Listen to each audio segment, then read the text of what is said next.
Hi, my name is Peter and I'd like to thank you for taking the time in watching my project build. Now this project got its inspiration from a client of mine who bought on a local market a very rustic looking, pretty but rusty looking candle holder. And when I looked at the piece, I thought to myself, well, I can come up with something very similar, but something more towards me, something reflects me and my own style. And so this was born. I really hope that you enjoy watching this as much as I did building it for you. Coming up next is just a brief overview of what you can expect in this video. I really hope you enjoy it. Thank you so much. So this is video 1 of 2 videos in this series on a candle holder that we are building. Let's have a quick look at the 4 sections that this video is divided into. So first of all, in section 1, we'll be doing the dimensioning of the rough cut lumber to the actual sizes that we want to take over to the CNC router for further machining. Then in section 2, we're going to be doing some inlay work in the walnut as well as in the maple. Then in section 3, we're going to be working with perspex as well as thickening the top deck to the correct thickness that we want. And then lastly, in section 4, we're going to make the 3 holes in the top deck where the glass bowls sit, as well as 45-degree angle on the top deck at the bottom. Now I have in the description below given an index to these specific 4 sections if you decide to jump to any of them. But for now, let's head over to the workshop and get this project started. Thank you.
So this brings us to the end of part 1 of this project build.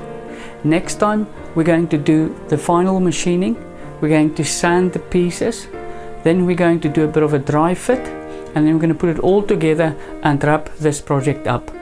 And I would like to ask you to please share this video or subscribe to my channel. Then all that is left for me to do is to say thank you and see you next time.